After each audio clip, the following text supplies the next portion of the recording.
Berinvestasi dengan gaji UMR itu emang susah-susah gampang. Kenapa? Karena kita harus menyeimbangkan antara kebutuhan hidup kita dengan juga berinvestasi. Yang kalau misalnya kita nggak keluarin nih biaya untuk kehidupan kita, untuk biaya hidup kita, kita ya nggak bisa hidup, nggak bisa survive. Padahal kita juga tahu kalau misalnya kita nggak investasi, kalau kita nggak nabung, ya kita punya uang akan segitu-segitu aja. Lalu gimana caranya? Jadi saya mau sharingkan sedikit apa yang saya lakukan ketika waktu gaji saya UMR. Jadi biar teman-teman di sini juga punya punya guidance sedikit lah. Jadi saya nggak klaim bahwa saya yang paling hebat, saya yang paling bisa gitu, enggak. Tapi ya saya cuma pengen membagikan kira-kira step yang saya lakukan untuk bisa keluar dari situ tuh seperti apa. Jadi biar teman-teman juga punya gambaran dan bisa jadi satu ide gitu.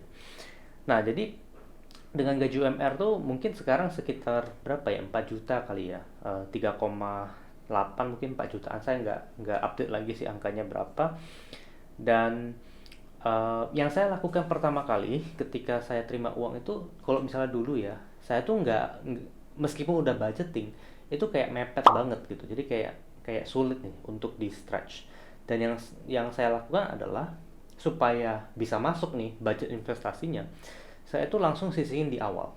Nah, jadi let's say mau 10%, whatever angkanya, mau 10%, 15%, atau bahkan 5% pun, yang penting ada sekian persen yang di awal. Jadi ini yang harus dilakukan itu sisihkan, bukan sisakan. Sisihkan itu di awal, sisakan itu di akhir.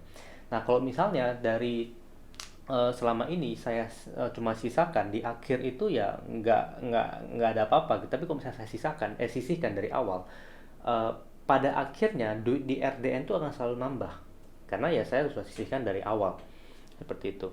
Dan jangan sisakan di akhir. Itu yang pertama. Yang kedua adalah saya coba untuk cari peluang-peluang yang bisa ngasih income lebih tinggi. Karena bagaimanapun gaji UMR mau dibudgeting gimana pun, mau dihitung seperti apapun, mau di hemat seperti apapun, pada akhirnya tetap kecil gitu. Jadi yang harus dilakukan adalah saya akan cari cara untuk meningkatkan skill dan juga income saya. Nah, ada beberapa cara yang saya lakukan pada saat dulu ya. Jadi dulu tuh saya pernah yang namanya trading. Jadi trading jangka pendek, harapannya bisa dapetin jackpot ya dalam tanda kutip. Well, memang kadang berhasil, tapi ada beberapa momen di mana ya itu nggak bisa sustainable, nggak bisa saya lakuin terus. Sehingga ketika saya dapat uang nih, jebret, oh, saya dapat uang agak banyak, menurut saya tuh lebih ke beruntung aja. Saya hit jackpot, habis itu setelahnya saya nggak bisa ngulang lagi meskipun dengan kondisi yang sama gitu. Misalnya kita lihat ada pola bentuk chart seperti ini, dan momentumnya kayak gini. Ketika saya mengulang itu di kesempatan yang lain dengan metode yang sama, itu nggak works gitu. Dan saya nggak pernah tahu mana yang akan works, sehingga saya pada akhirnya berpikir ini tuh memang lebih kepada, menurut saya lebih kepada ya mungkin momennya aja gitu, sehingga saya bisa dapat itu dan saya nggak bisa ngulang. Dan yang lebih sustainable menurut saya adalah justru dengan teman-teman itu membangun bisnis gitu. Jadi teman-teman mungkin kalau zaman zaman sekarang kayak jauh lebih mudah karena internetnya sudah lebih ini, infrastrukturnya juga sudah lebih mature gitu. Jadi kayak you can create content ya. Jadi bisnis sekarang itu bukan hanya soal bisnis yang buka toko, tapi lebih kepada bisnis yang ya Anda bikin konten, dari situ udah dapat source of revenue tambahan gitu. Jadi misalnya Anda pengen talking about, jadi Anda punya topik yang Anda pengen ngomongkan di media, di sosial media. Jadi dari situ tuh bisa ngasilin income juga ternyata. Dan ya dari sana itu dulu saya kerjain, ada saya baru dapat duit lumayan. Nah, baru dengan begitu baru kita bisa invest lebih banyak. Nah, jadi gaji UMR nih teman-teman, nggak ada privilege sama sekali. Menurut saya tuh sama sekali nggak ada privilege apapun gitu. Justru ya itu tuh jadi satu apa ya? Jadi satu eh, tantangan. Kayak kalau misalnya kita bisa nabung nih dengan UMR, kita dikasih uang besar pun kita udah tahu mau ngapain. Bener gak sih? Kayak misalnya kita dengan gaji 3 juta, 4 juta gitu misalnya, kita bisa nabung loh dengan gaji segitu.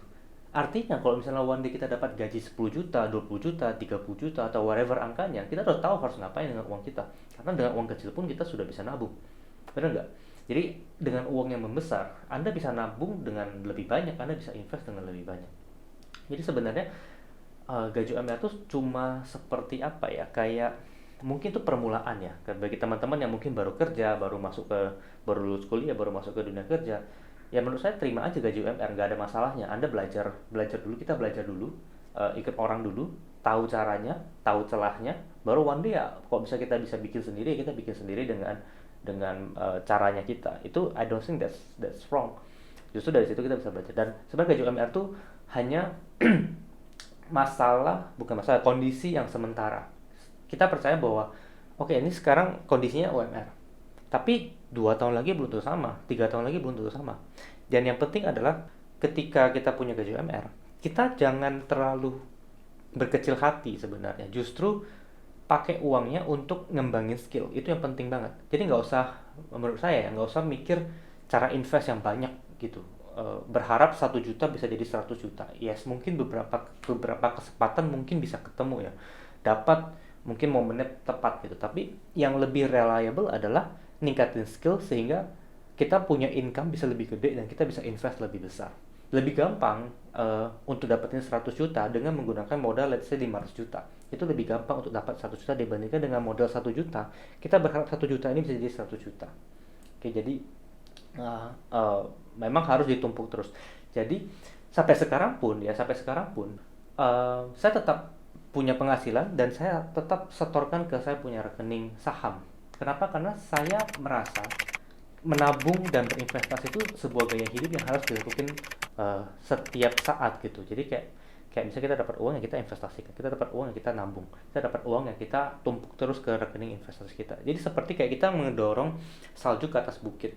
Nah, nanti akan ada saatnya di mana salju yang kita dorong ini itu tuh udah nyampe puncak dan kita bisa rolling dia ke bawah dengan effortless dan dia makin besar sehingga ya dari situ barulah orang bilang namanya passive income. Jadi di awal tuh nggak usah menurut saya nggak usah terlalu ini soal passive income. Yang penting cari aja sekian banyak income, kerjain, tumpuk terus ke investasi, tumpuk terus kerja investasi terus-terusan, dan ya one day mungkin ketika kita sudah di puncak kita bisa rolling itu ya jadi passive income. So that's it. Semoga bermanfaat. Kalau misalnya kamu tertarik dengan beberapa video yang lain, kamu bisa tonton di video yang di sini. Okay, see you in the next video. Bye bye.